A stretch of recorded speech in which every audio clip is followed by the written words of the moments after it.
Beep, slow, steady, beep, pain, hot and sharp, digging under the ribs on the left side like a coal left burning in the dark. Dry mouth, the kind where the tongue sticks to the roof. Smell, chlorhexidine, warm vinyl, something metallic hiding underneath. Old blood on gauze. Cold, bare feet under a thin hospital blanket washed so many times it could not hold heat anymore.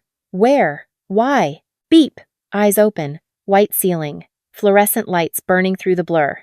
Acoustic tiles. 1, 2, 3. 14 across. I counted 8 down before my vision swam. A room. A hospital room. I was Iris Pratt, 43 years old. Nurse practitioner at this very hospital, UPMC Mercy in Pittsburgh. I knew these rooms and I knew the smell. I was usually the one standing up, checking the charts, adjusting the IV lines. Now I was flat on my back. A chair sat in the corner. Green vinyl. Empty. Nobody was sitting in it. My hand drifted down to my left side. Thick bandages covered my skin. Heat radiated from the incision. Perry, my husband. We had been in surgery. I gave him my kidney. That was yesterday, or maybe the day before. Time was floating in the heavy narcotic drip. Sound outside the door. Footsteps on the polished floor.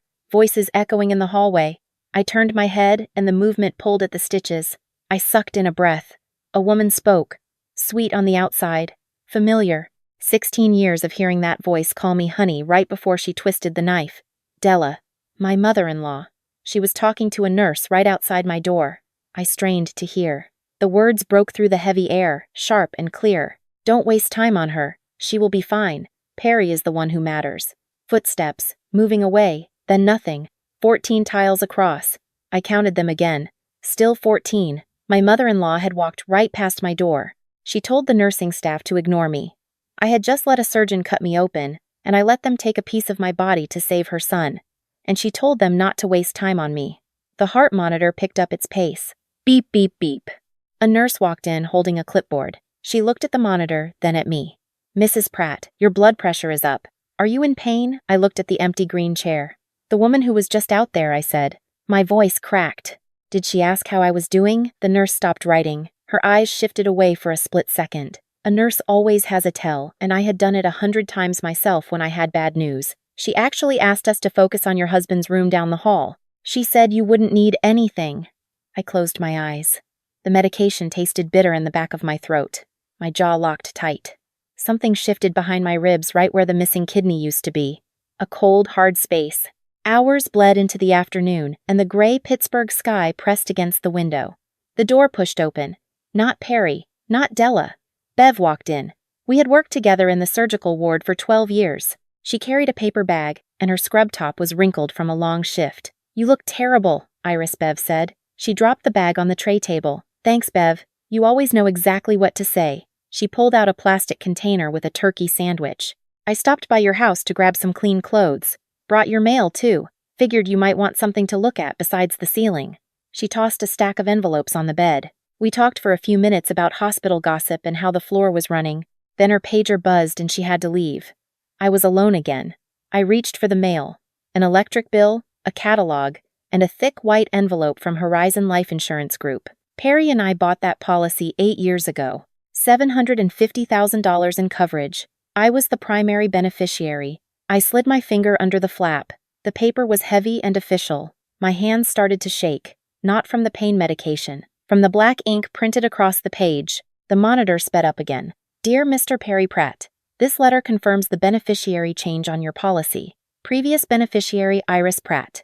New beneficiary Della Pratt. Effective date. I stared at the date. I read it 3 times. The effective date was the exact same day as my surgery. While I was lying on an operating table bleeding, giving up an organ to save my husband's life, someone had signed the paperwork to take my name off the life insurance. Signature verified, the letter said. Perry Pratt. Perry had signed it. When he woke up in the recovery room, groggy and full of painkillers, Della must have put a pen in his hand. She must have had a mobile notary waiting. If I had died on that table, and people do die, I knew the statistics. The money would not have gone to my estate. It would have gone to the woman who just told the nurses not to waste time on me. I folded the letter, very carefully. I matched the corners perfectly. I slid it under my pillow, my palm pressed flat against the mattress. The vinyl was cold. 16 years of cooking her meals. 16 years of biting my tongue. 1 kidney. I looked at the door. The tight knot that had been sitting in my chest for over a decade simply vanished. I noticed its absence the way you notice when a loud refrigerator finally stops humming. I pressed the call button. The nurse walked in. "Mrs. Pratt, I need a phone," I told her. My voice was completely steady. "I need to make a call right now." Morning light crept through the horizontal blinds of my hospital room. It was day 4. The surgical ward woke up the exact same way it always did. The heavy rubber wheels of the breakfast carts vibrated loudly against the linoleum corridor. Nurses called out room numbers, their voices muffled by the thick wooden doors. I knew the rhythm of this place perfectly, but I had never experienced it from the flat of my back. Bev slipped into my room right before her overnight shift ended. Her scrub top had a faint coffee stain near the collar, and dark circles shadowed her eyes. She checked the hallway to make sure nobody was watching before pulling an old smartphone from her pocket. The black plastic case was heavily scuffed, and the screen had a spiderweb crack in the bottom corner. She placed it carefully on my tray table, gave my shoulder a firm, lingering squeeze, and left without saying a single word.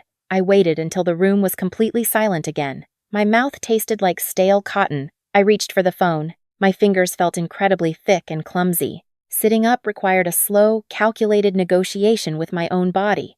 The incision on my left side burned with a hot, sharp intensity. The pain medication was scheduled for another hour, leaving me completely exposed to the raw reality of the surgical knife. I pulled the thick white envelope from under my pillow.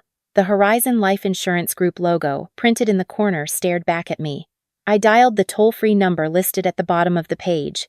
The automated system picked up immediately. A cheerful robotic voice guided me through a maze of endless menus. I pressed the buttons on the cracked screen.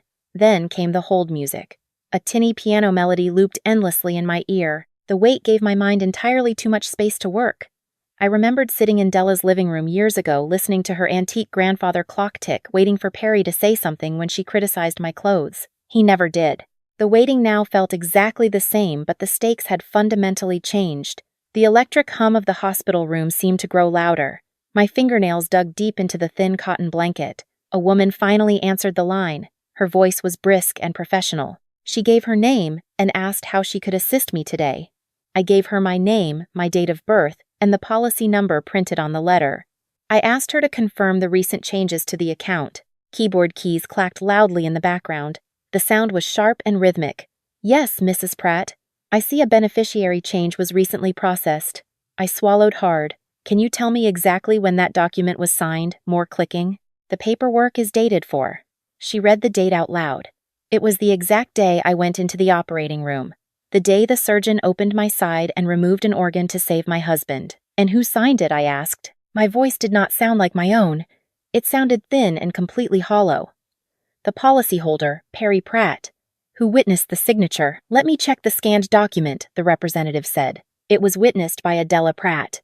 The signature was also notarized by a mobile notary service. I thanked the woman and ended the call. The screen went dark in my hand. I stared at the blank wall opposite my hospital bed.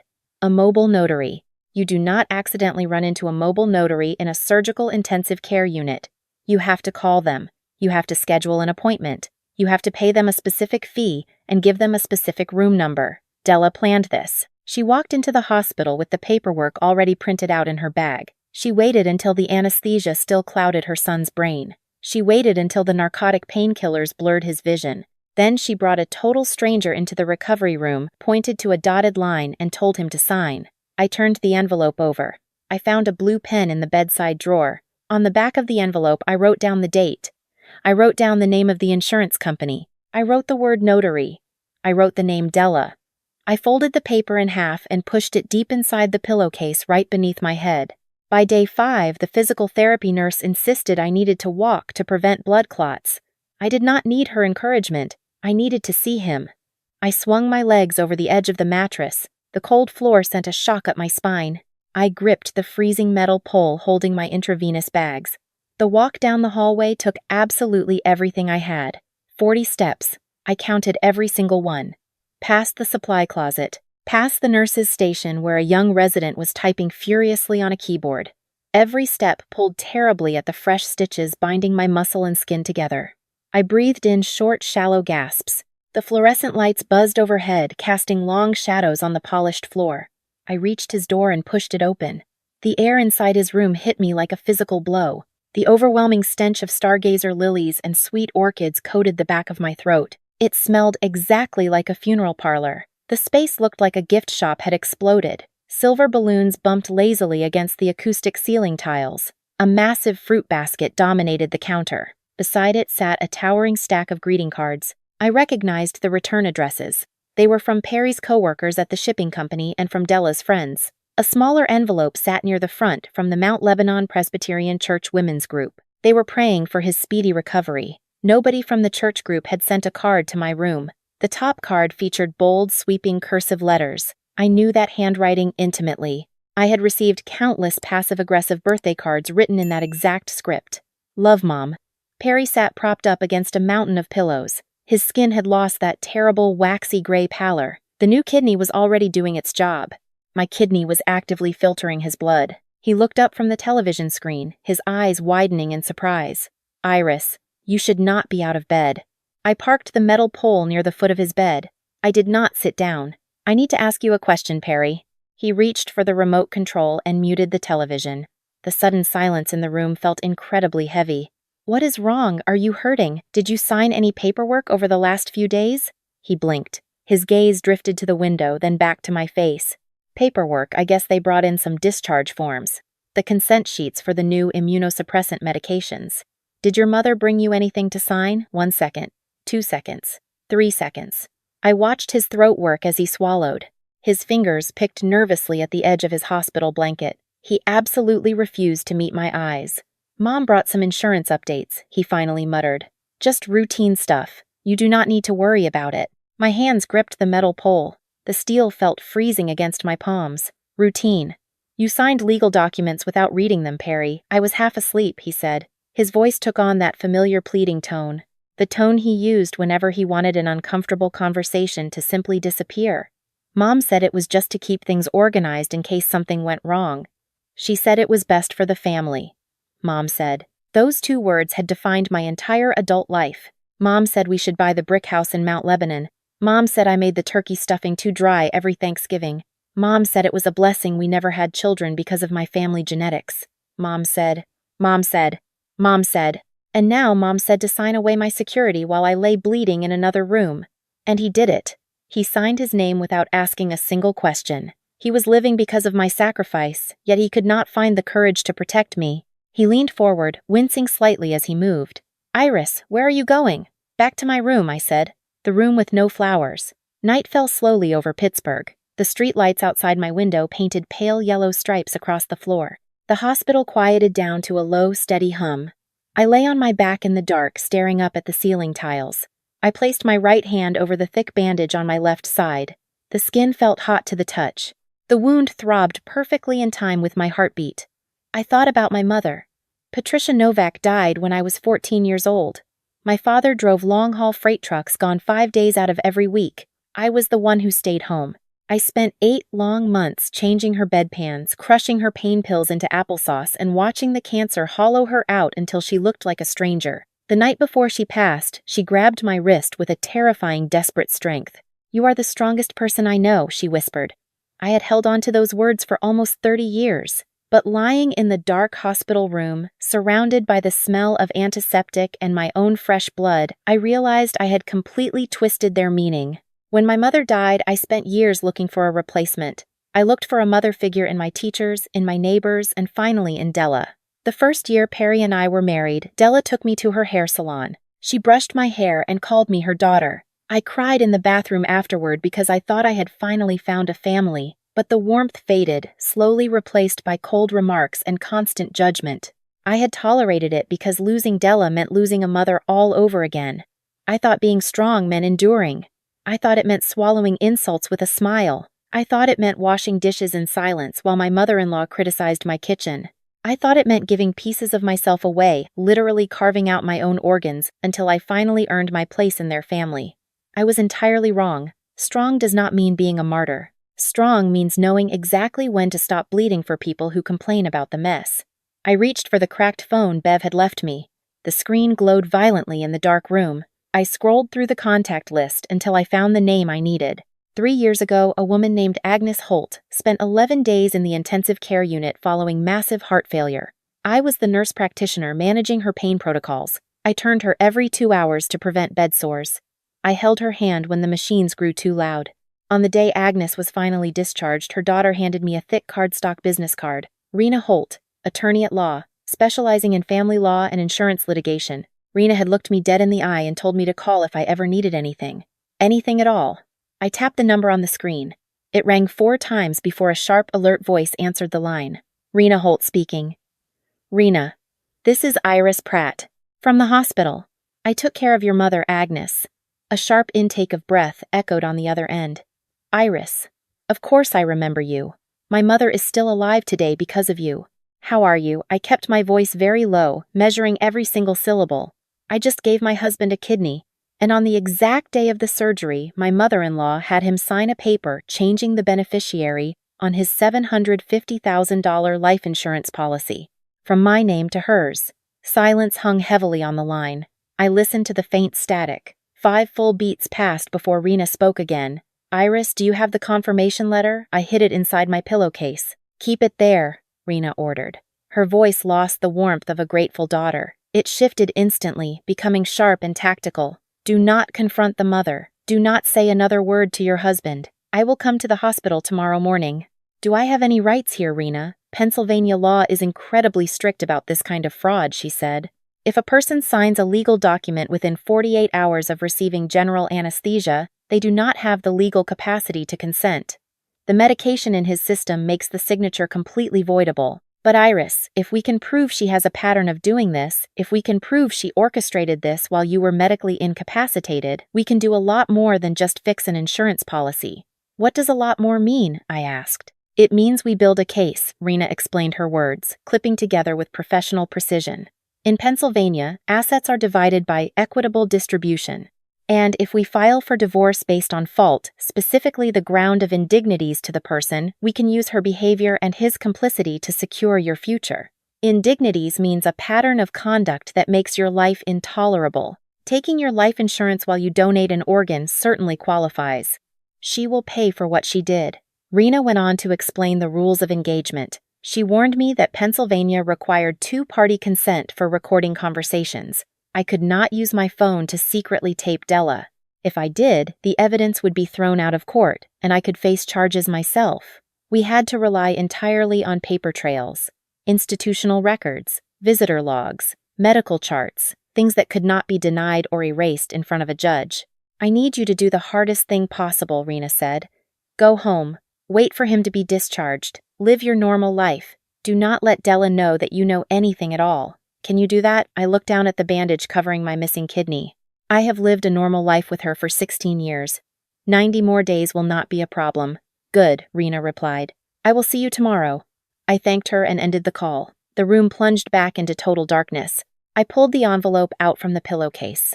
I found my blue pen in the dark by touch alone. Below the insurance details, I wrote down Rena Holt. Tomorrow morning. Then in the bottom corner of the envelope, I wrote 3 small words. Don't cry. Count. 16 years of marriage. 14 times Della walked past my door without stopping. $750,000 stolen while I slept. 1 kidney gone forever. I lay back against the pillows. The monitor beeped rhythmically in the corner. I started counting. The attending physician cleared me for discharge on the morning of the 4th day. Living donors heal much faster than organ recipients, and my blood work looked perfect. A young nurse handed me a thick stack of aftercare instructions and a small plastic bottle filled with narcotic pain pills. An orderly wheeled me down to the main lobby in a cold metal chair.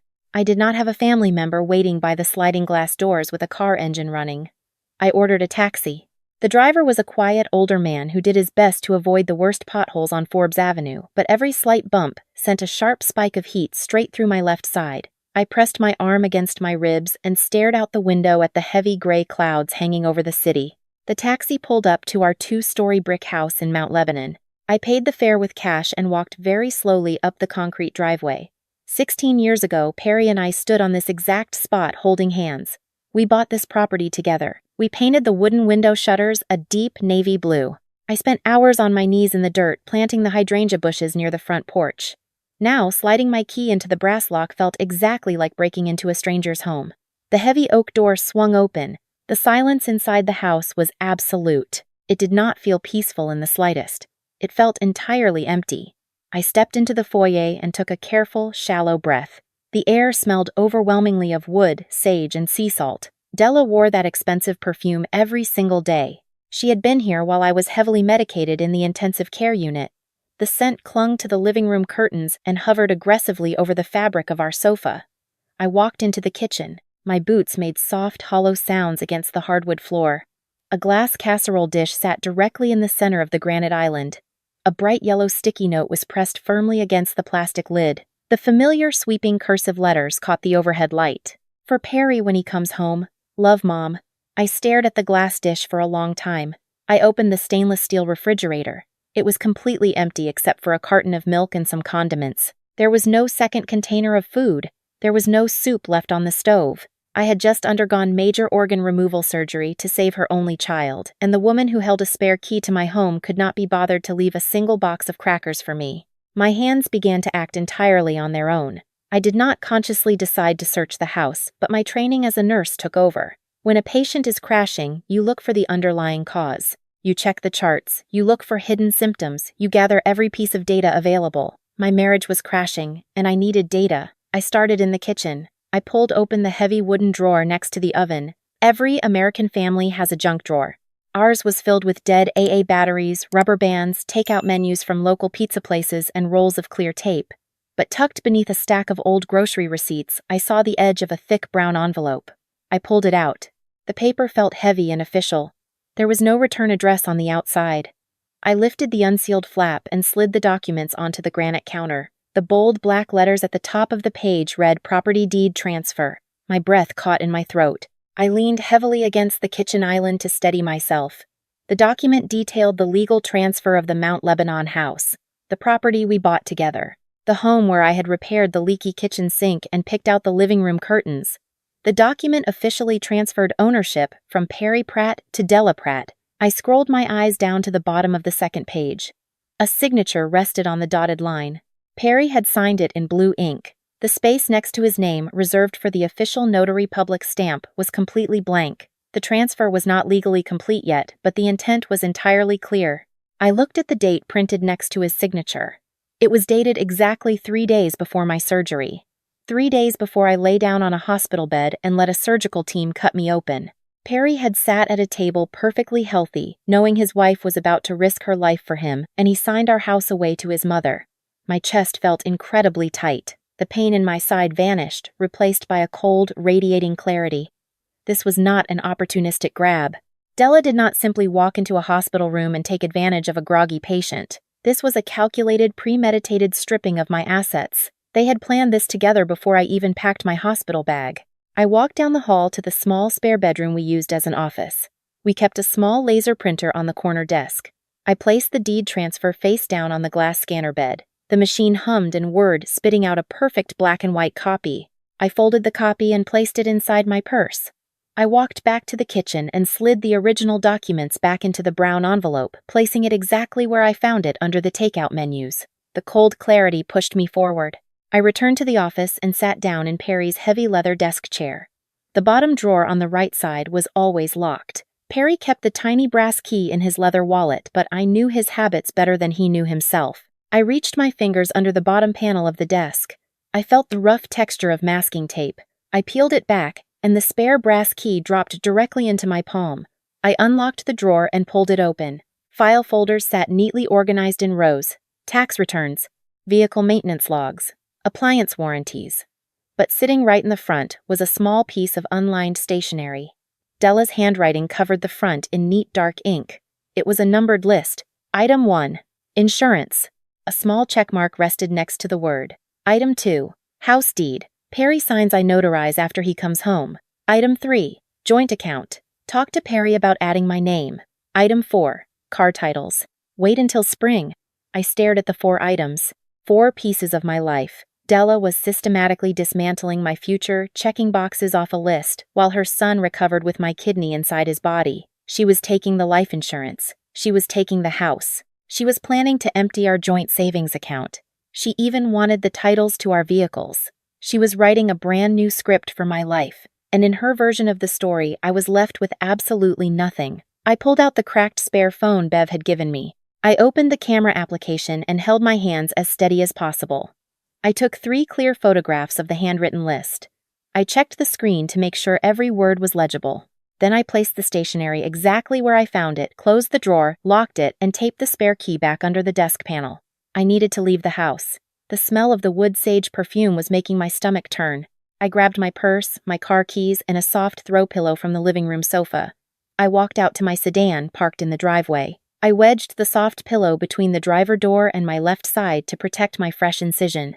Pressing my right foot against the gas pedal sent a dull ache through my abdomen, but I ignored it. I pulled out of the driveway and headed toward downtown Pittsburgh. The drive took 30 minutes. Traffic crawled slowly through the Liberty tubes. The towering steel bridges crossing the Monongahela River looked gray and imposing against the overcast sky.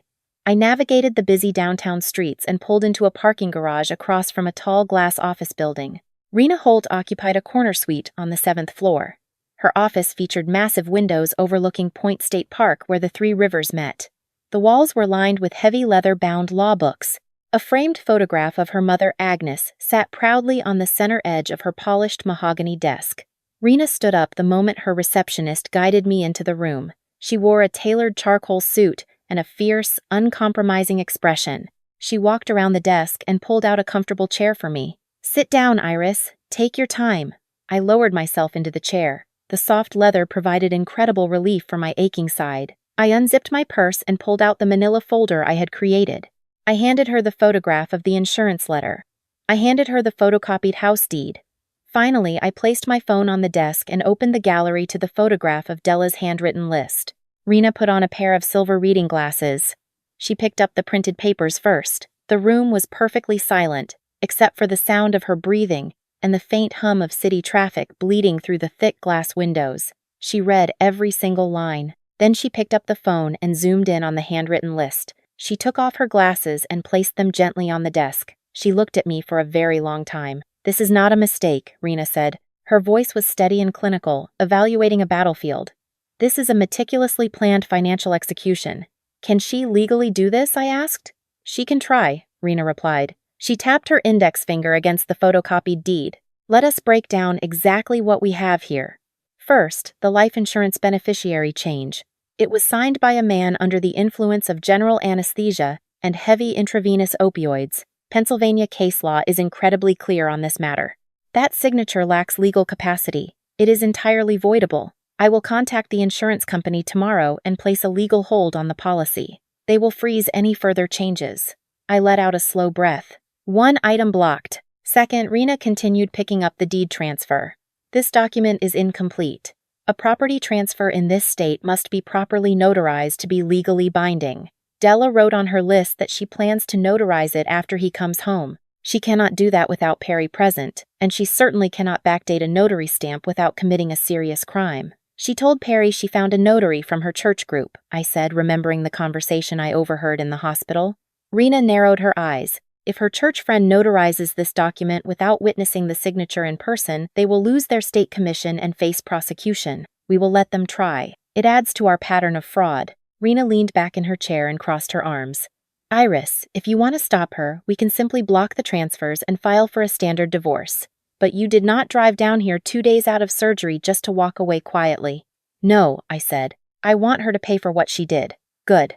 Because if we combine the insurance fraud with this unexecuted deed, and we present this handwritten note as proof of premeditation, we are looking at something much larger. We can file a fault-based divorce. Pennsylvania has a specific ground called indignities to the person. It means a pattern of conduct that makes the life of the innocent spouse completely intolerable. Financial exploitation, orchestrated by a mother-in-law, combined with a husband who enables the abuse while recovering from an organ transplant you provided, fits the exact definition of indignities. The court will heavily favor you in the equitable distribution of all marital assets." "I want the house," I said. The words came out of my mouth before I even realized I was thinking them. "She wants the house. I want to keep it." "You will get the house," Rena promised. "But I need to warn you about something extremely important. Pennsylvania is a 2-party consent state. That means you cannot secretly record any conversations. You cannot leave a phone running in your pocket. You cannot install hidden cameras with audio in your home. If you record Della or Perry without their explicit permission, that evidence is completely inadmissible in court. Worse, it is a felony, and you could face wiretapping charges. I nodded slowly. No recordings. Only paper trails. Exactly. We use institutional records, hospital visitor logs, medication administration charts showing what drugs Perry was on when he signed the insurance forms, security footage from public places if necessary. Documents cannot lie on the witness stand. Rena pulled a fresh legal pad from her desk drawer and clicked her pen. Here is the timeline, she said. We need 30 days to gather the rest of the medical and financial evidence. We need 60 days to draft and file the appropriate legal motions. We will likely secure a hearing date within 90 days. For the next 3 months, you have the hardest job in the world. She looked directly into my eyes. You must go home and play the perfect supportive wife. When Perry is discharged from the hospital, you will cook his low-sodium meals. You will remind him to take his anti-rejection medications. When Della comes over to visit, you will serve her tea and smile. You must not give them a single reason to suspect you know about the insurance, the deed, or the list. If Della thinks she is winning, she will get careless. She will leave more evidence behind. Can you do that? I looked down at my hands. These hands had spent 16 years cooking meals Della threw in the trash. These hands had scrubbed the floors of a house my husband secretly tried to give away. These hands had signed the surgical consent forms to give away a piece of my own body. I looked back up at the attorney. I spent 16 years smiling while that woman insulted my family, I said quietly. I spent 16 years pretending my husband was a strong man. Playing the perfect wife for 90 more days is not going to be a problem. It will be the easiest performance of my entire life, because this time there is a deadline. Rena smiled. It was a sharp, dangerous expression. I am going to enjoy destroying them for you, Iris. I stood up from the leather chair. The pain in my side flared, but the cold clarity in my chest kept me perfectly balanced. We shook hands across the heavy mahogany desk. I left the office and rode the elevator down to the parking garage. The drive back to Mount Lebanon felt entirely different. The gray clouds still hung over the city, but the heavy, suffocating weight I had carried for over a decade was completely gone. I parked the sedan in the driveway and walked up to the front door. I turned the brass key and stepped inside the silent house. The smell of wood, sage, and sea salt still lingered in the air, but it no longer made me feel sick. It just smelled like a trap waiting to be sprung. I walked straight into the kitchen. The glass casserole dish still sat on the granite island with the bright yellow sticky note attached to the lid. I picked up the heavy glass dish. I carried it over to the stainless steel trash can, stepped on the pedal, and dropped the entire container inside. The glass shattered against the bottom of the bin. The sound echoed loudly through the empty house. I walked over to the sink, washed my hands with warm water and soap, and dried them on a clean towel. Then I sat down at the kitchen table to wait for my husband to come home. 3 weeks after the surgery, my medical leave officially ended, and I returned to work at the hospital on light administrative duty. The familiar smell of bleached floors, institutional coffee, and sterile alcohol pads grounded me the moment I walked through the sliding glass doors. I was not allowed to lift patients or spend 12 hours standing on my feet in the intensive care unit yet. My left side still throbbed with a dull, heavy ache whenever I sat in the hard plastic chairs at the nursing station for too long. I settled into my cubicle and logged into the secure hospital network system. Under federal privacy laws, every patient has the absolute right to request their own complete medical files. I filled out the electronic forms to access my own chart. I specifically checked the box requesting every single nursing note recorded during my stay. I needed official documentation of the words Della had spoken in the hallway while I was bleeding in my bed. Then I moved to Perry. Because I was listed in the system as his primary medical proxy, and his legal wife, the computer granted me access to his surgical recovery files. I requested his medication administration record from the exact day of the organ transplant. I needed the concrete, undeniable proof of the fentanyl and the morphine dripping heavily into his veins. I needed the records showing exactly what time the narcotics were administered, and exactly what time he signed that insurance paperwork. Finally, I requested the visitor logs for our floor. I submitted the requests and watched the green confirmation screens pop up one by one. The digital paper trail was officially started. Next, I picked up my desk phone and dialed the Living Donor Program extension. Dr. Nina Reeves answered on the second ring. She was my assigned donor advocate. Her entire job within the hospital was to protect me completely separate from the surgical team treating my husband. I asked her for a full copy of my donor advocacy log. The Federal Transplant Network protocols mandated that every single interaction, every phone call, and every medical decision regarding a living donor had to be meticulously documented in a central file. Nina paused before answering. The silence stretched across the telephone line. "Iris," she said. Her voice sounded tight with genuine professional concern. "Is something wrong?" "Not yet," I told her. My voice remained perfectly flat and even, but I will tell you everything very soon. I just need the physical file first. She did not push me for details. She promised to send the complete printed file to my home address that afternoon. The 4th week after the operation arrived with a heavy rainstorm that washed the steep Pittsburgh streets a dull metallic gray. I sat alone at my kitchen table with a hot ceramic mug of black tea. The mail carrier had just dropped a thick manila envelope through the brass slot in the front door. The return address printed in the corner belonged to the living donor program at the hospital. I tore open the heavy paper flap. I slid the thick stack of printed pages onto the granite counter and smoothed them out with the palm of my hand. I read through the first 3 pages very slowly. It was all standard medical procedure. The dates of my initial blood compatibility tests. The psychological evaluation summaries, confirming I was of sound mind. The surgical consent confirmations I had signed without a second thought. Everything looked completely normal and completely boring. Then I turned to the 4th page. My eyes caught a bold heading marking a specific entry. The date printed next to the heading was exactly 2 weeks before my surgery. I leaned closer to the paper. The black ink seemed to vibrate against the white page. The entry detailed an incoming phone call to the living donor program. The caller used an unregistered prepaid cellular device. A digital trace identified the carrier as TrackPhone. The official log noted that the caller identified herself only as a family member and absolutely refused to provide her real name. I traced my index finger across the printed words. The paper felt rough beneath my skin. The anonymous caller stated that the potential kidney donor, Iris Pratt, possessed a history of severe anxiety disorders. The caller insisted the surgical team needed to reconsider my candidacy for organ donation immediately. The caller claimed my mental health was too unstable to survive the trauma of a major organ removal. My lungs completely forgot how to process air. I read the paragraph again, and then a 3rd time. The advocate noted at the bottom of the entry that all medical assessments were handled strictly by the evaluation team. The caller was firmly informed that no medical changes would ever be made based on anonymous tips. The call was logged, flagged as a suspicious interference attempt, and dismissed. I set the paper down on the granite island. The ceramic mug of tea suddenly felt freezing cold against my palms. Someone had called the hospital and lied about my mental health.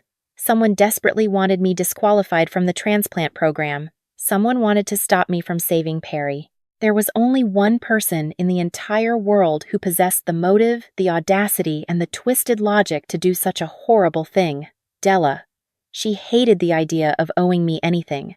She hated the fact that a truck driver's daughter was going to be the absolute savior of her precious son. If the hospital had believed her anonymous call, if they had disqualified me for psychiatric reasons, Perry would have been placed on the national waiting list. A man with end-stage renal failure could wait 3 to 5 years for a matching kidney from a deceased donor. He might not have survived the wait.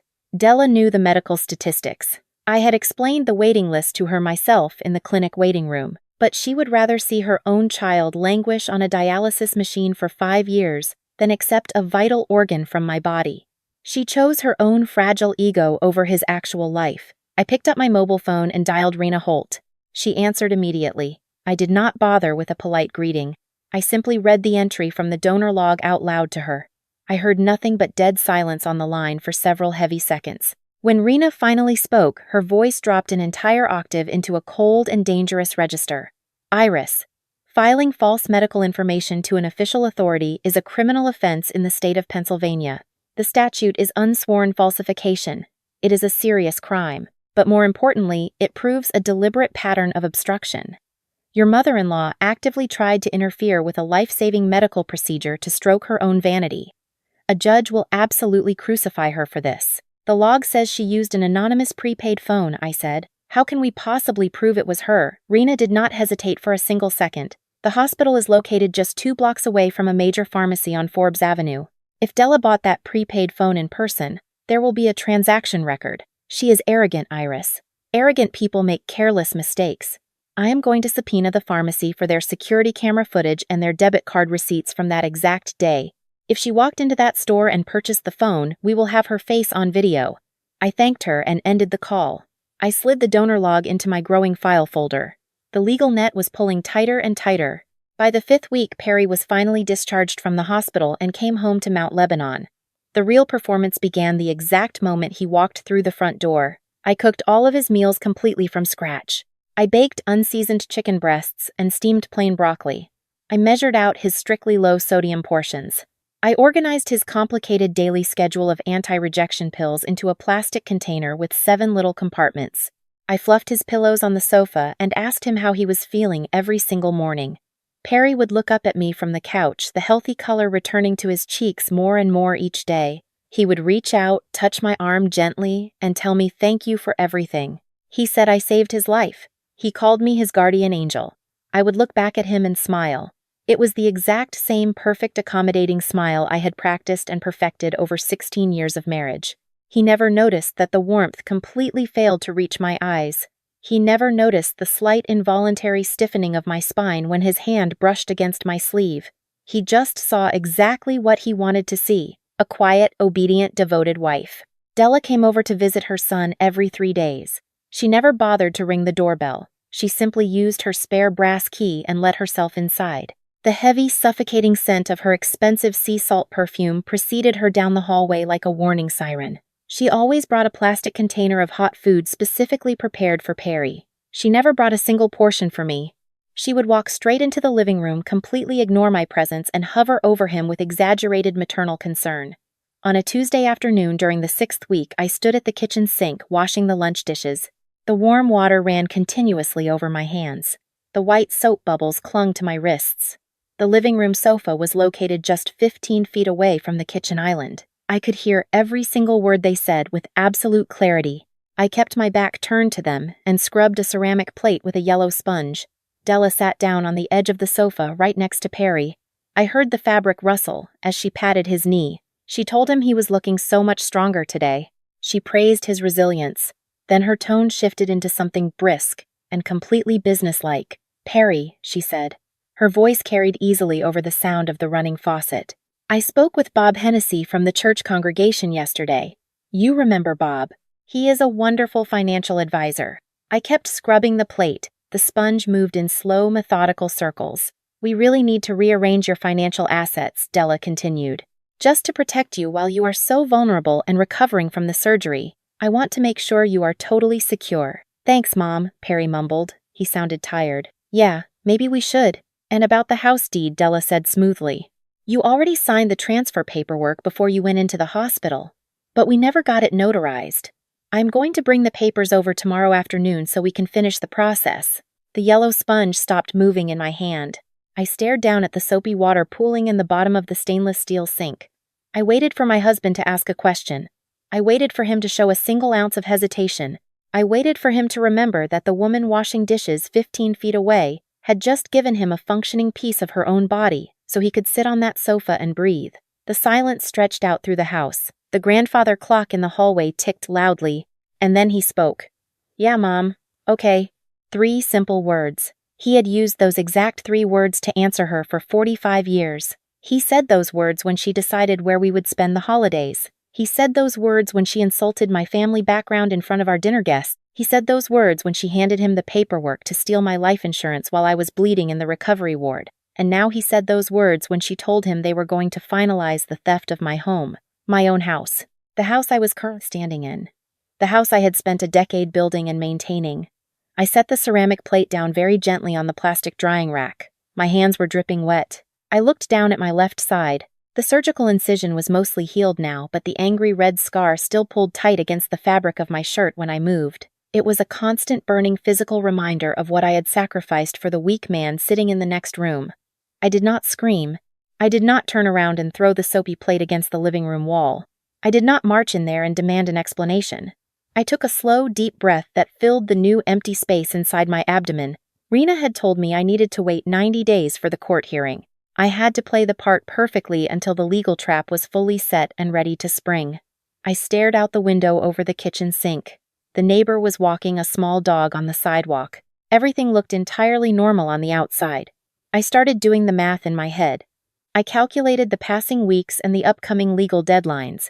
I had exactly 47 days left. 47 days of cooking unseasoned chicken. 47 days of smiling at a man who gave away my future. 47 days of smelling that suffocating sea salt perfume. I picked up the next dirty plate from the counter. I dipped it deep into the warm, soapy water. And I kept washing. By the 7th week, the heavy Pittsburgh clouds finally broke, letting a thin slice of pale yellow sunlight spill across the hardwood floor of my living room. I was sitting on the sofa, a heating pad pressed gently against my left side when my cellular phone vibrated on the coffee table. The screen displayed Rena Holt. I answered on the first ring. Rena did not bother with pleasantries. "I have good news, Iris," the attorney said. Her voice carried a sharp, triumphant edge.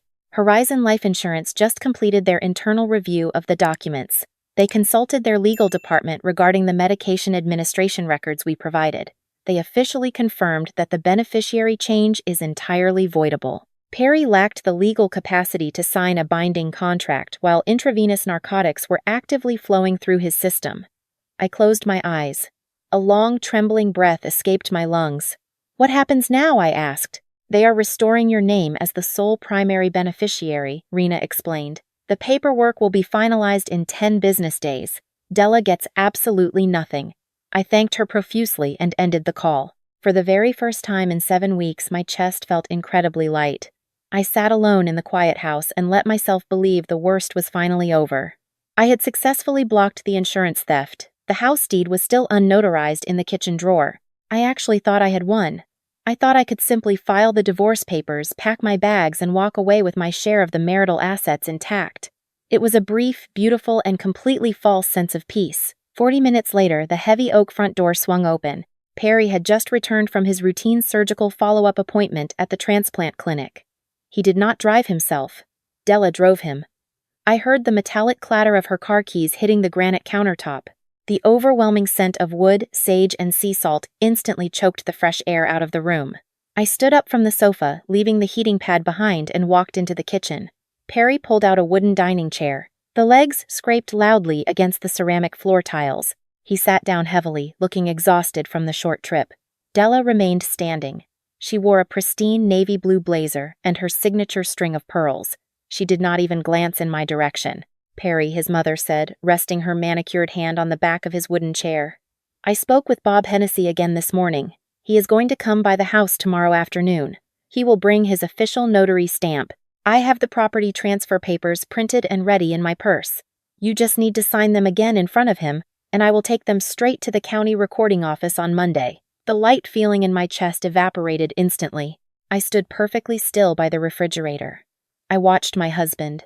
I waited for him to look at me. I waited for him to remember that we bought this house together. Perry stared down at the grain of the wooden table. "Yeah, Mom. Okay." Della patted his shoulder, completely satisfied. "Perfect. I will see you tomorrow, honey." She turned, grabbed her keys, and walked out the front door without saying a single word to the woman who had just saved her son. That night, the house descended into an oppressive silence. Perry went upstairs to sleep shortly after dinner, his body still easily fatigued by the heavy doses of immunosuppressant drugs. The low, rhythmic hum of his breathing machine drifted faintly through the ceiling boards. I remained downstairs. I sat completely alone in the pitch-black kitchen. I did not bother to turn on the overhead lights. The only illumination came from the digital clock on the microwave panel. The numbers blinked 12 over and over again in a harsh neon blue glow. A power outage had reset the appliance 3 weeks ago, and neither of us had ever bothered to fix it. The refrigerator compressor kicked on with a low vibrating hum. It was the only sound in the entire house. I rested my forearms against the kitchen island. The polished granite felt freezing cold against my bare skin. I did not realize how chilled my body had become until that exact moment. I reached for the ceramic mug sitting next to my hand. I took a slow sip. The tea was completely cold and violently bitter. I had left the leaves steeping in the water for 3 hours. Every time I leaned forward, the thick scar tissue on my left side pulled tight, sending a sharp twinge of discomfort through my abdominal muscles. It was a constant physical reminder that a piece of me was currently sleeping in the bedroom directly above my head. I picked up my phone. The screen cast a pale light across my face. I opened the photo gallery and pulled up the image of Della's handwritten list. The the list I had found locked inside Perry's desk drawer. Item 1. Insurance. Done. Item 2. House deed. Perry signs I notarize after he comes home. Item 3. Joint account. Talk to Perry about adding my name. Item 4. Car titles. Wait until spring. I stared at the 4 lines of ink. My earlier victory with the life insurance felt incredibly small and foolish now. Blocking the insurance was merely stopping the first line of her plan. Della was not reacting to an opportunity. She was systematically executing a hostile takeover of my entire existence. Tomorrow afternoon, Bob Hennessy was going to walk into my living room and stamp away my home. I dialed Rena Holt. It was past midnight, but attorneys who litigate high-stakes family fraud rarely sleep early. She answered on the 3rd ring. Rena, I whispered into the dark kitchen. Della is bringing the notary to the house tomorrow, and I think she is just getting started. I found a handwritten list locked in Perry's desk last week. She has 4 items checked off or planned. The insurance, the house, our joint savings accounts, the titles to our vehicles. She is taking absolutely everything. Do you have a photograph of this handwritten list? Rena asked, her voice instantly sharp and fully awake. Yes, I took a clear picture of it. Good. Listen to me very carefully, Iris. We are changing our entire legal strategy. We are no longer going to play defense and block these transfers one by one. We need the court to see the entire massive pattern. If I can prove she is engaging in systematic asset stripping while you are medically incapacitated, we elevate this far beyond undue influence. This crosses into the territory of the elder abuse statutes by analogy. Perry is under the heavy influence of narcotics, experiencing diminished capacity, and being actively exploited by his mother to defraud his legal spouse. Under the Pennsylvania Criminal Code, specifically theft by deception, the victim does not actually have to be elderly. Anyone deceived while lacking legal capacity is covered. The blue numbers on the microwave blinked again. 12, 12, 12. And Iris Rena continued. When I combine the insurance fraud, the property deed theft, and that anonymous phone call she made to the donor advocate program, Della is not just facing a civil lawsuit anymore. She is facing a documented pattern of criminal behavior that the district attorney will be very interested in reviewing. I looked at the dark window above the sink. I could see my own faint reflection in the glass. My face looked thinner. The shadows under my eyes were deep and bruised. But my posture was entirely different. My spine was perfectly straight. Rena, I said quietly, I want to add something else. Name it. A fault-based divorce. I want to file on the specific ground of indignities. I want the last 16 years placed on the official court record. 16 years. 16 years, I repeated. The coldness inside my chest solidified into something remarkably strong. 16 years of listening to that woman tell our dinner guests that her son could have done better. 16 years of watching my husband stare at the floor and say absolutely nothing to defend me. 16 years of cooking, cleaning, and finally cutting out my own kidney to save his life, only to have them steal my life insurance while I was unconscious on a surgical table. I want every single indignity recorded. Rena was silent for a moment. I could hear the faint scratch of her pen on a legal pad. Indignities in Pennsylvania requires proving a continuous pattern of conduct that renders the condition of the innocent spouse completely intolerable, Rena recited. You have just described the exact textbook definition of the law. We will file it. I ended the call. I sat in the dark kitchen for a long time. This was the midpoint, the exact moment the earth shifted beneath my feet. I finally understood that this was never really about the money. It was never about the brick house or the joint savings account. It was about the terrifying realization that I had spent my entire adult life trying to prove my worth to a family that viewed me strictly as a harvestable resource. They never saw me as a daughter. They never saw me as a wife. I was just spare parts and a bank account. I stood up from the freezing granite counter. I walked down the hall to the small office. I opened my work bag and pulled out a cheap manila folder I had purchased from a local dollar store. I grabbed a thick black marker and wrote my own name across the front cover in large block letters. Iris. I opened the folder. I placed the printed photographs of the handwritten list inside. I added the copy of the forged house deed. I added the confirmation letter from the life insurance company. I added the printed log from the donor advocate program. I closed the folder. It felt heavy in my hands. This was no longer a collection of painful memories. It was a weapon. The 8th week arrived with a bitter biting cold that stripped the remaining autumn leaves from the oak trees lining our street. I left the house early that morning while Perry was still asleep. I drove straight downtown to the glass office building overlooking the rivers. Rena Holt was waiting for me in her 7th-floor suite. Her large mahogany desk was completely cleared except for a single thin brown envelope resting perfectly in the center. She gestured for me to sit down in the leather chair. She did not smile. She looked like a predator that had finally cornered its prey. I filed the subpoena with the corporate office of the pharmacy chain on Forbes Avenue, Rena said. She reached out and opened the brown envelope. The store is located exactly 2 blocks from the hospital intensive care unit. I demanded their transaction records and the corresponding security camera footage for the exact date and time the anonymous call was placed to your donor advocate program. She slid a printed piece of paper across the polished wood. It was a standard retail receipt. Someone purchased a prepaid cellular device, Rena explained, tapping the paper with her manicured fingernail. The transaction occurred at 11:42 in the morning. The anonymous phone call claiming you were mentally unstable was logged by the hospital at exactly 12:08 in the afternoon, 26 minutes later.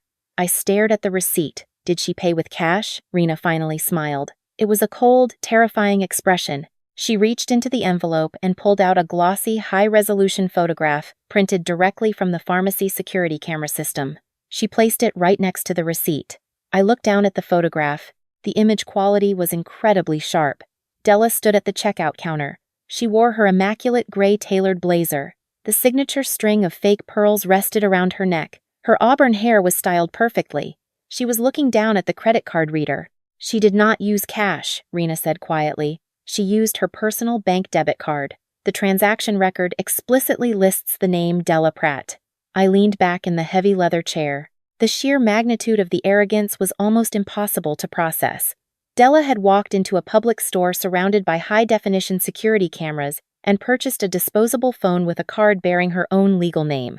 She then used that exact phone to commit a serious criminal offense by lying to a federal organ transplant program. She did it because she genuinely believed she was completely untouchable. In Della's mind, nobody would ever dare to check her actions. In her reality, I was far too weak, far too obedient, and far too desperate for her approval to ever question the timeline of events. 16 years of my absolute silence had taught her that she could do whatever she wanted without facing a single consequence. She had miscalculated entirely. She left her fingerprints on everything, I whispered, staring at the photograph of the woman who had tried to destroy me. She handed us the entire case on a silver platter, Rena agreed. She bought the phone. She made the call. We have the video. We have the receipt. We have the hospital log. It is locked in Iris. When the judge sees this, the civil case will be the least of her problems. I reached out and picked up the glossy photograph. I looked at Della's face. The woman who had told the nurses not to waste time on me. The woman who had checked off my life insurance on a numbered list. I slid the photograph and the pharmacy receipt directly into my thick manila folder. The trap was fully loaded. Now, I just had to wait for her to step inside. The 9th week after my surgery brought an unexpected invitation.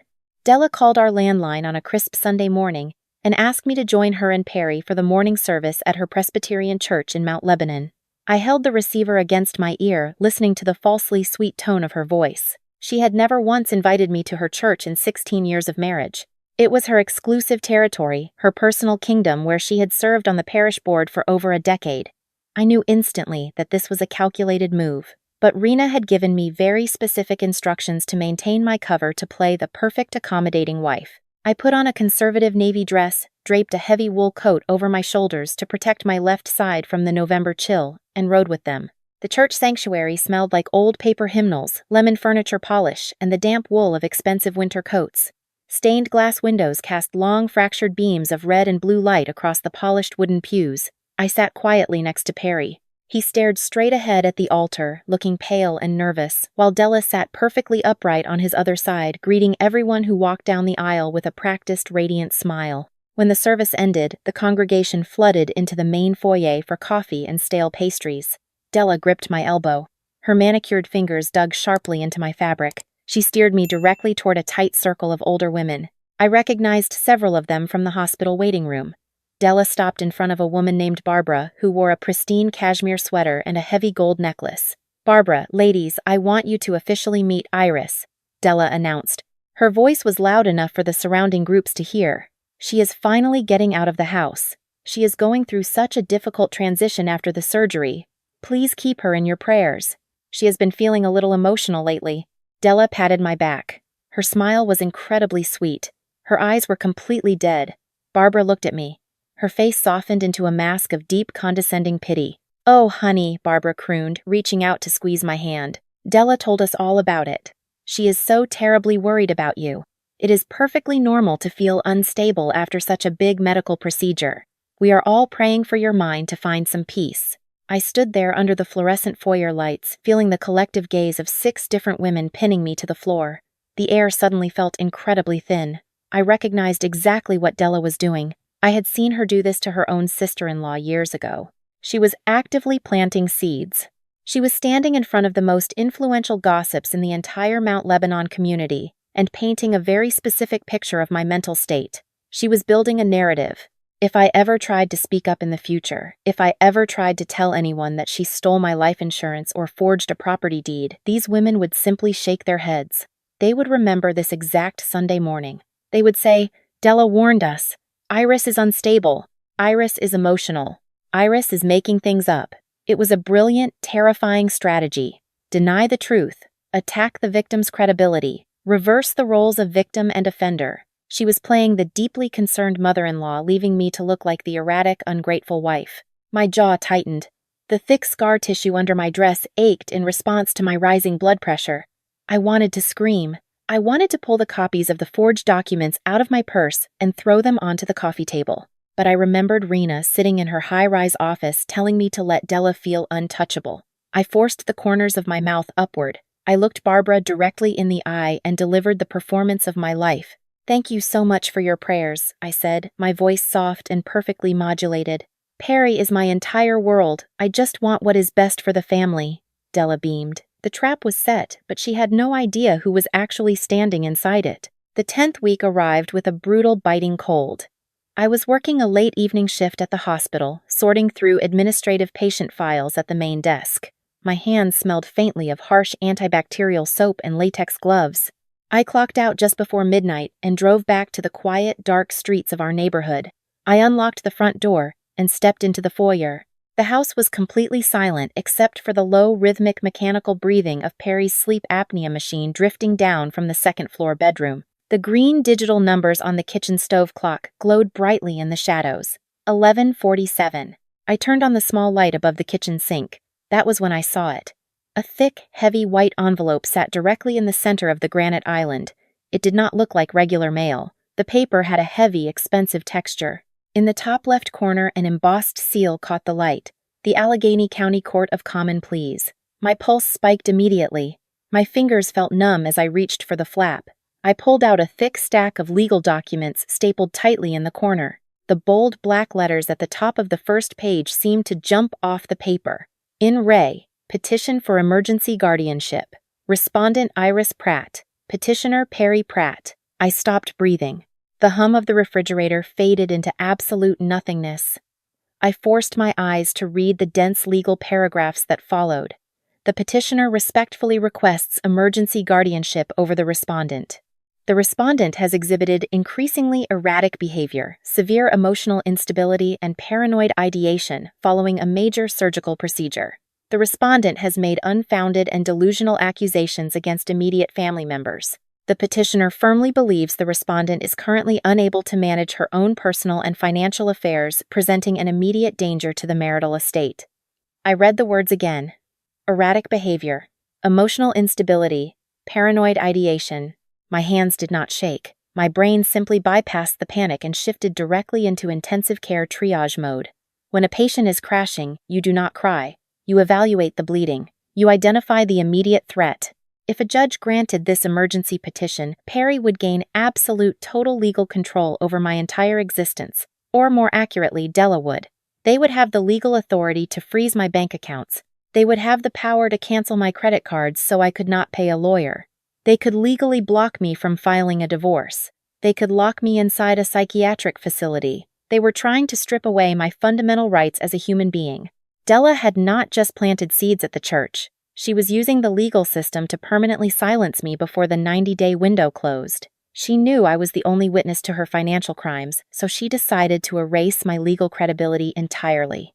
I pulled out my phone. The digital clock read 11:52. I did not care what time it was. I dialed Rena. She answered on the fourth ring, her voice thick with sleep. "Iris, what is going on?" "Perry just filed an emergency petition for guardianship against me," I said. My voice was eerily calm, the exact tone I used when calling a surgeon to report a collapsing lung. "He is claiming I am mentally unstable and paranoid." The papers were waiting on my kitchen island. I heard the rustle of bed sheets as Rena sat up. The sleep vanished from her voice completely. "Who is listed as the attorney of record for the petitioner?" I scanned the bottom of the second page. "A law firm, Morrison and Caruso. The signature belongs to an Edward Morrison." Rena let out a sharp, bitter laugh. "I know exactly who that is. Edward Morrison is an estate planning attorney. He does not handle family law or guardianship disputes. But he is Della Pratt's personal estate lawyer. I know this because my own mother consulted him years ago. Iris Perry did not hire that man. Della hired him. Della is using her son as the legal petitioner because a mother-in-law has no legal standing to file for guardianship over a daughter-in-law. She is pulling his strings. "When is the hearing?" I asked, staring at the embossed seal. "Emergency petitions move incredibly fast," Rena said. "We have 14 days, maybe less. They are trying to blindside you so you cannot mount a proper defense." I looked down at my hands. These were the hands that had measured out Perry's anti-rejection medications every single morning. These were the hands that had signed the consent forms to give him my kidney. Now a stack of paper was trying to declare that these hands were too crazy to manage my own life. 14 days, I repeated into the quiet kitchen. "Is that enough time to stop them?" "It is more than enough time," Rena said, her voice dropping into a deadly serious register. "Because they have absolutely no idea what we are holding. Iris, it is time to use the donor file, the medical records, the pharmacy security footage, the unsworn falsification evidence. We are not going to wait to file a separate lawsuit. We are going to bring every single piece of evidence into that guardianship hearing." "Della wants a courtroom," I said softly. "Yes," Rena agreed. "And we are going to give her one. We are going to let her stand up in front of a judge, and then we are going to expose her entire criminal pattern on the official public record. She just handed us the perfect venue to destroy her." I ended the call. I walked into the small office and opened the dollar store folder with my name written across the front. I slid the heavy court petition inside, right next to the photograph of Della buying the disposable phone. The folder was growing incredibly thick. I stood in the dark. 336 hours until the hearing. I did not cry. Crying was a waste of hydration. I just started counting. 2 days after the court papers appeared on my counter, Perry packed his bags. I stood in the doorway of the master bedroom, leaning my shoulder against the doorframe to support my aching left side. I watched him pull his folded shirts from the wooden dresser and place them into a large black canvas suitcase. He moved with a stiff, guarded energy, keeping his back turned toward me the entire time. Outside the bedroom window, a car horn honked twice. Della was waiting in the driveway. She did not even have the courage to come inside the house and face me.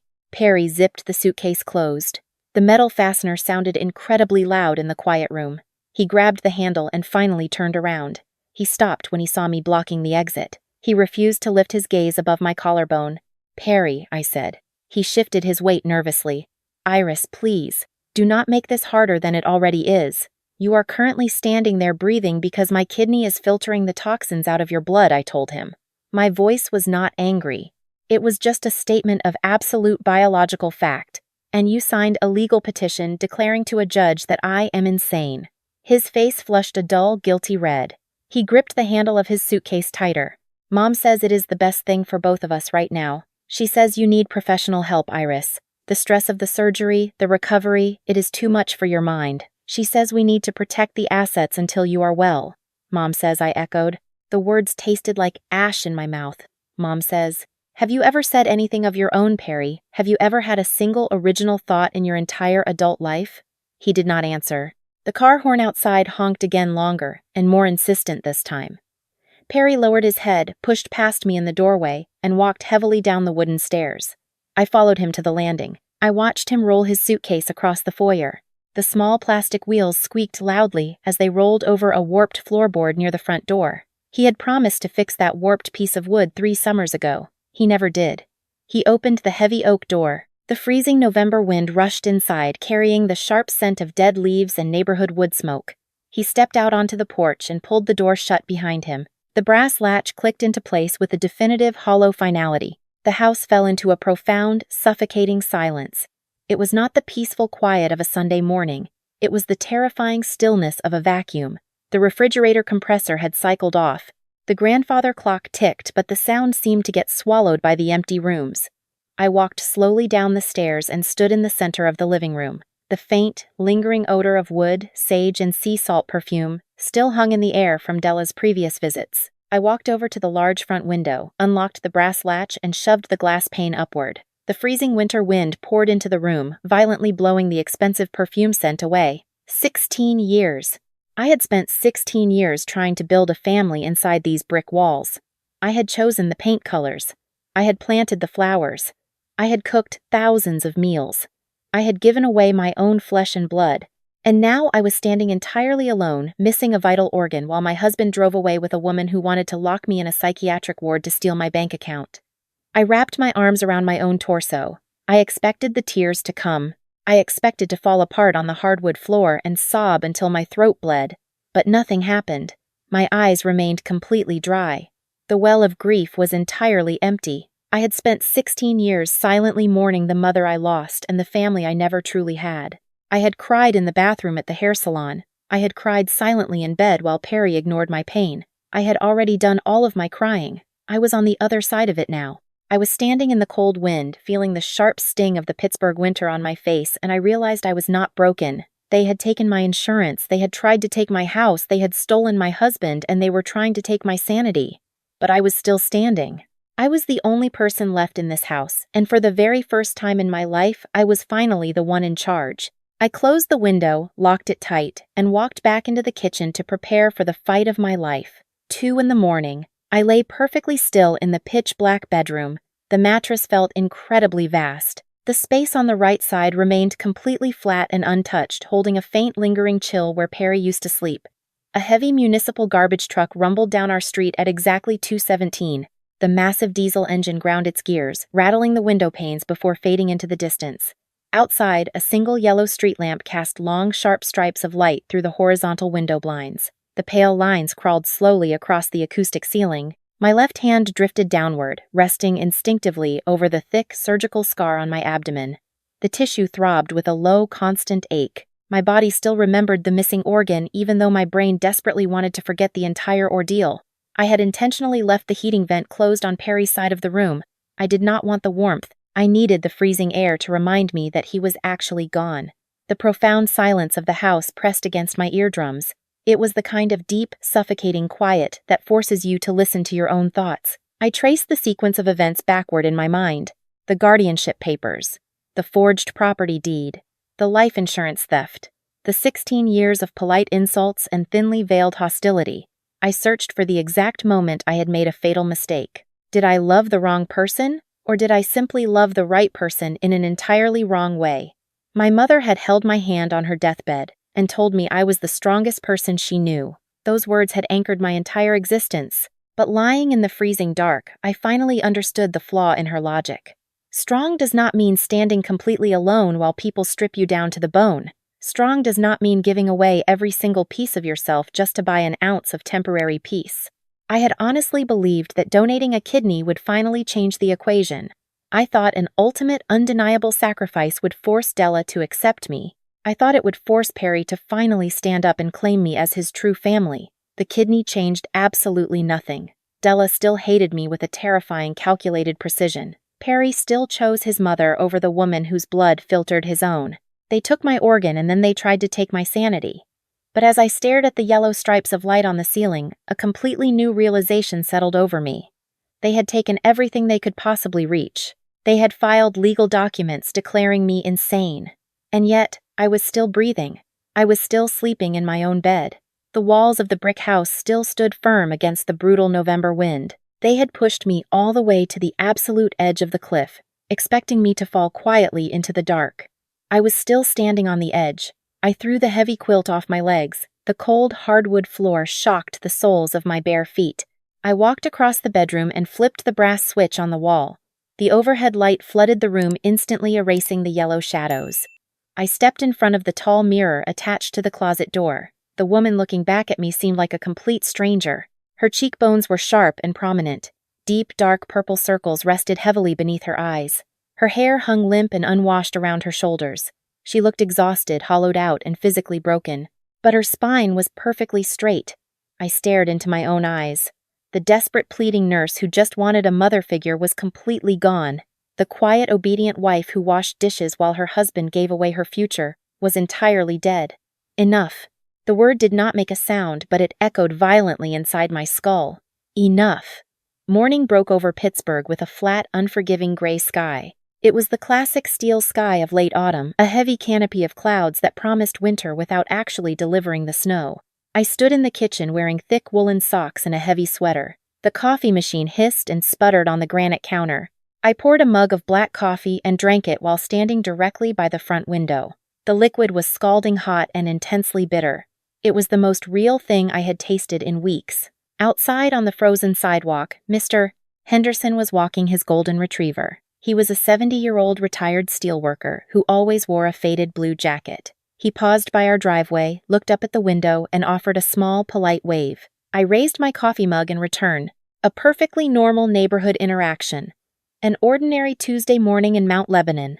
I turned away from the window and looked down at the kitchen island. The cheap manila folder sat squarely in the center of the granite counter.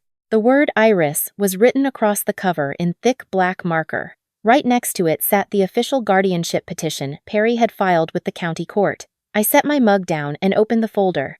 I read through every single document one more time.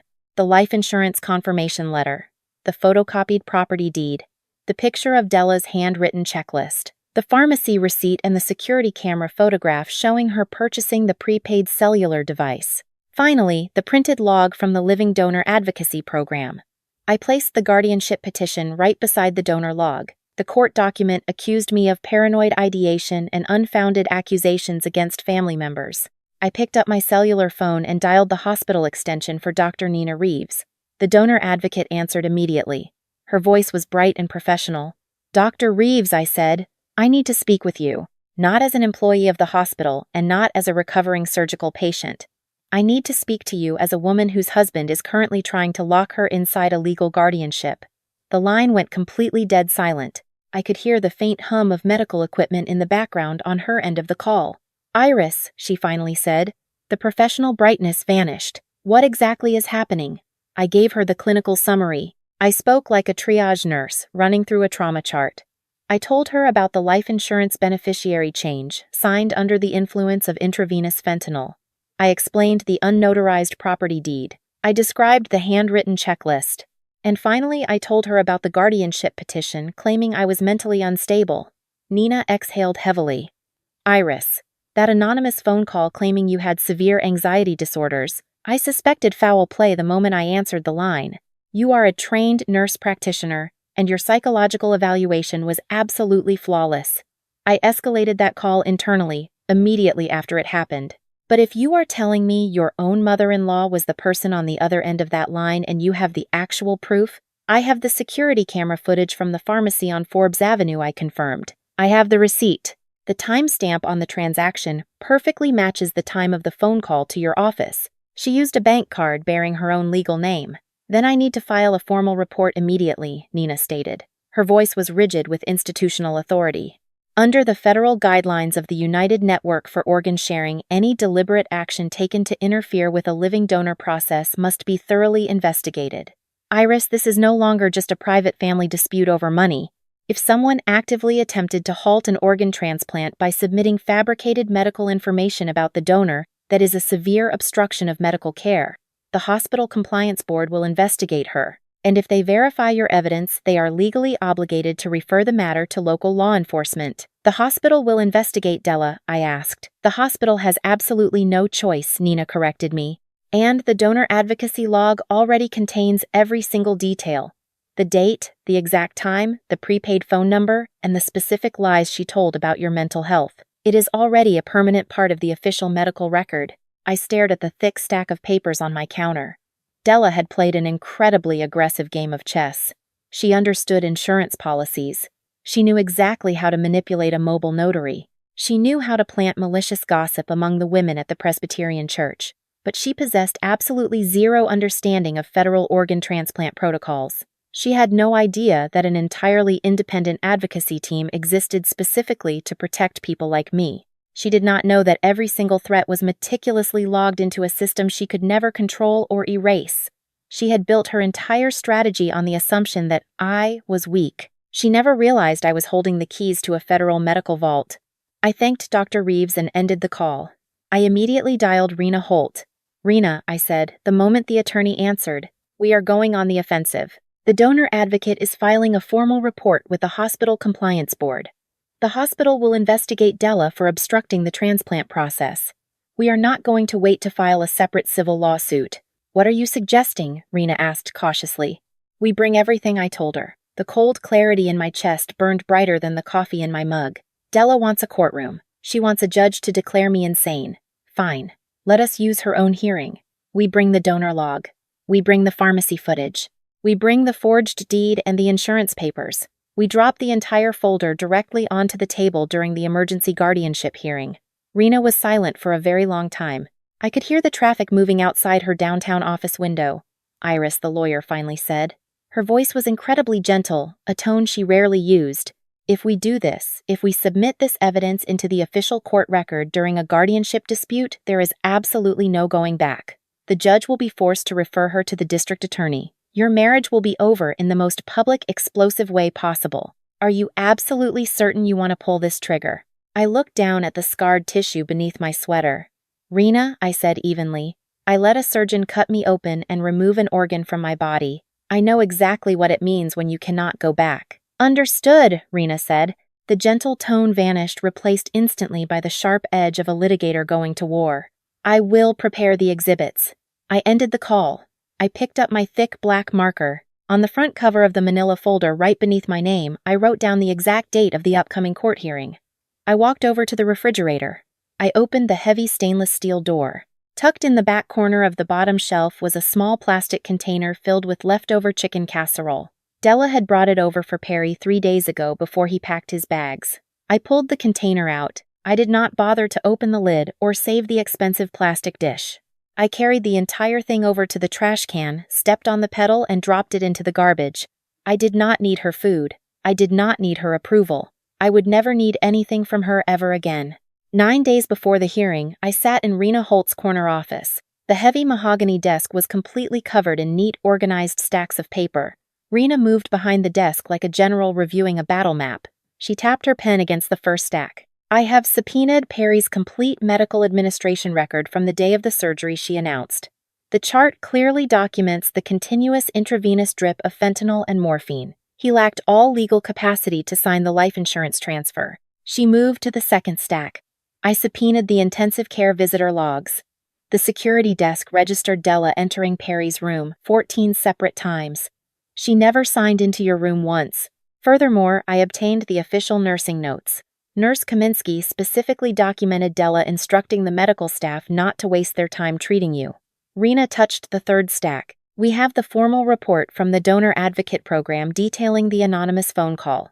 We have the time-stamped security camera footage from the pharmacy proving Della purchased the prepaid device used to make that call." She pointed her pen at the final stack. "And most importantly, we have your complete psychological evaluation from the transplant committee. The attending psychiatrist noted you possessed clear capacity, showed zero signs of coercion, and demonstrated altruistic motivations. This single document entirely destroys their claim of paranoid ideation and emotional instability." I looked at the massive amount of evidence spreading across the wood grain. "Who is going to testify?" "Bev Hartley is ready to take the stand," Rena said. "She will testify regarding your physical state in the hospital and the discovery of the insurance letter. Dr. Nina Reeves will also appear as an expert witness to explain the strict federal protocols protecting living donors and to verify the severity of the fake phone call." I leaned back in the leather chair. "Who is Della going to bring to the courtroom?" Rena smiled grimly. "Della believes the court is her home turf. She hired an estate lawyer who has no experience litigating hostile family disputes. She is going to bring her friends. She will march that group of women from her church congregation right into the gallery to serve as character witnesses. They are going to sit there and testify that you are emotionally unstable and need to be controlled." I pictured Barbara standing in the church foyer wearing her cashmere sweater dripping with condescending pity. "They are going to sit in that courtroom," I said slowly, "and they are going to hear every single piece of evidence you just laid out on this desk. Every single word, Rena confirmed. Della is bringing an audience to watch her destroy you. She has absolutely no idea that she just invited them to witness her own execution. The morning of the hearing arrived with a bitter frost that coated the windshields of every car in Mount Lebanon. I drove downtown and met Rena Holt outside the Allegheny County Courthouse. The massive granite building cast a long, heavy shadow across Grant Street. We walked through the metal detectors in absolute silence. The air inside smelled like old floor wax and anxious sweat. We took the elevator to the family court division on the 4th floor. The corridor was lined with long wooden benches. Della was already there. She sat perfectly upright, wearing a tailored charcoal suit and her signature string of fake pearls. Perry sat next to her, staring down at his expensive leather shoes. Standing tightly around them was a cluster of women from the Presbyterian Church. Barbara was right in the center, patting Della on the shoulder and offering quiet words of comfort. Della looked up and saw me walking down the hallway. She did not look away. She offered a small, tragic smile specifically designed for her audience. I did not smile back. I kept my spine perfectly straight and walked right past her into the courtroom. The courtroom was paneled in dark oak. Judge Thomas Sterling presided over the emergency docket. He was an older man with silver hair and a completely exhausted expression. He had likely spent his entire morning listening to bitter family arguments. He looked down at the files on his massive wooden desk, adjusted his reading glasses, and called the case. Edward Morrison stood up. He smoothed the lapels of his expensive jacket. He spoke in a low, soothing voice, the exact tone a person uses when trying to calm a frightened animal. He told the judge that this was a deeply tragic situation. He explained that I had recently donated a kidney to my husband, and the physical trauma had triggered a severe psychological break. He claimed I was making wild, paranoid accusations about my family stealing from me. He gestured toward Perry, painting him as a devoted husband, desperately trying to protect his sick wife from ruining their financial estate. I sat perfectly still. I listened to the man describe me as a hysterical, broken woman. I looked back at the gallery. Barbara and the other women were nodding slowly, their faces masks of deep concern. Della looked incredibly validated. She had successfully brought an audience to watch my destruction. When Morrison finished his opening statement, Judge Sterling looked over at our table. "Miss Holt," the judge said, his voice echoing loudly in the large room, "your client is facing some very serious allegations of mental instability. How do you respond?" Rena stood up.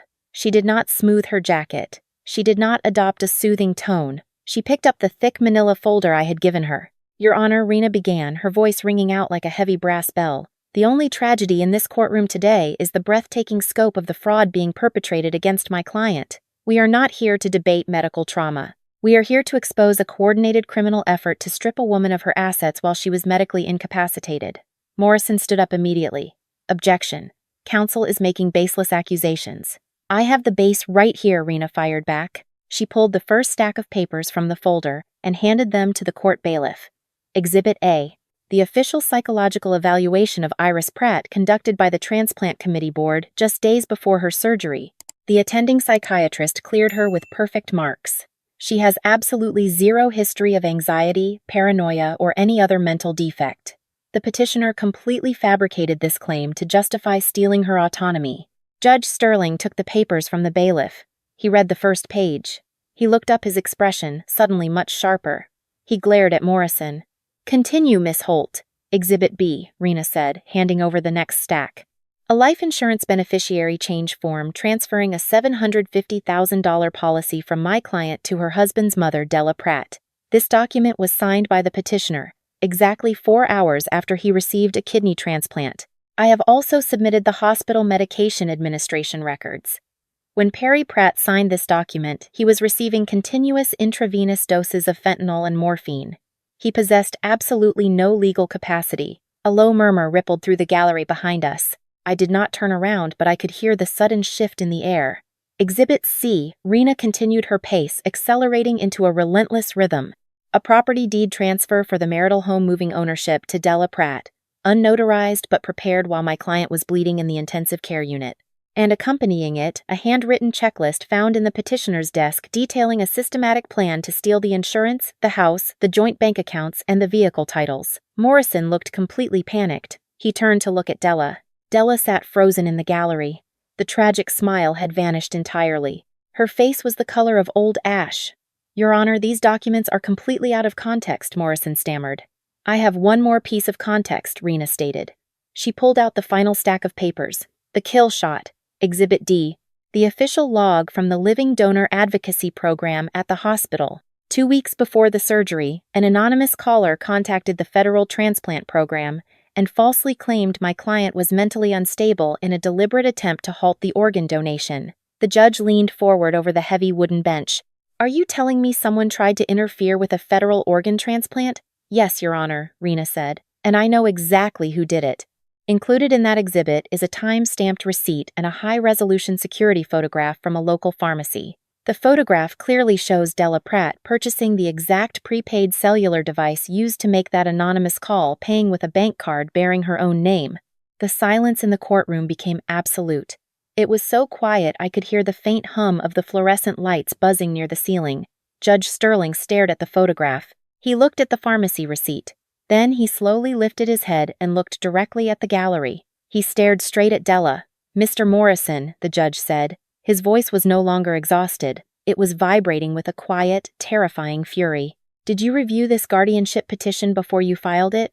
I was informed by the family that the statements were accurate, Morrison replied, his voice shaking. He was actively stepping backward, physically distancing himself from his own clients. You have filed a fraudulent petition in my court, Judge Sterling declared. He slammed his hand flat against the wood. The sound cracked like a gunshot. You have attempted to use this legal system to silence a victim of severe financial exploitation. Petition for emergency guardianship is denied with extreme prejudice. The judge turned his blazing eyes toward Perry.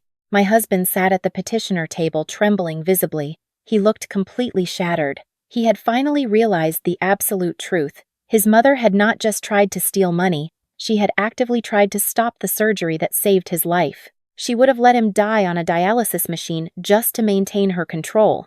Mr. Pratt, the judge continued, you are extremely fortunate that you were under the influence of heavy narcotics when you signed that insurance fraud, or I would have you remanded into custody right now.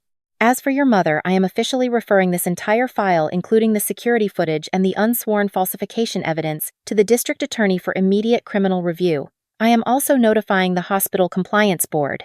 In the gallery behind us, the tight cluster of churchwomen completely dissolved. I turned my head just enough to watch the fallout. Barbara stood up, her face twisted in absolute horror and utter disgust. She looked down at Della as if the woman were covered in a contagious disease. Without saying a single word, Barbara stepped out of the wooden pew and walked quickly down the aisle. The other women followed her immediately. They practically ran for the heavy oak doors, eager to distance themselves from the wreckage. Della was left completely alone on the long wooden bench. Her pristine reputation, her social standing, her entire carefully constructed reality had just been publicly executed in front of the very people she desperately wanted to impress. The judge struck his wooden gavel. We are adjourned. I stood up from the table. I did not look at Perry. I did not look at Della. I picked up my thick wool coat, thanked Rena Holt, and walked out of the courtroom. The cold marble floor echoed beneath my boots. The tight knot that had lived in my chest for 16 years was completely gone. Spring arrived in Pittsburgh 6 months later. The heavy gray clouds finally broke, giving way to bright, clear blue skies. The hydrangea bushes near my front porch exploded into brilliant clusters of blue and purple flowers. I sat on the wooden steps of the brick house in Mount Lebanon. The house belonged entirely to me now. The divorce had been finalized rapidly. Once Rena filed the papers on the fault-based grounds of indignities, Perry did not even try to fight. The court reviewed the massive pattern of abuse and awarded me the house, the primary savings accounts, and my full pension. Perry moved into a small, cramped apartment on the other side of the city. He lived completely alone. He refused to speak to his mother ever again. Della did not escape the legal consequences. The district attorney aggressively pursued the criminal charges. Facing overwhelming evidence from the pharmacy and the hospital, she pleaded guilty to unsworn falsification and attempted insurance fraud. She avoided a prison cell due to her age and lack of prior convictions, but the judge ordered her to pay massive financial restitution and complete 1,000 hours of community service. She lost her prestigious position on the church board. She lost her friends. She lost the absolute control she had spent decades building. She was forced to sell her expensive home to cover the legal fees and move into a small assisted living complex. A familiar sedan pulled into my driveway. Bev stepped out carrying 2 large paper cups of premium coffee and a white bakery box. She walked up the concrete path, grinning widely. I brought the good pastries today, Bev announced, sitting down on the wooden porch step right next to me.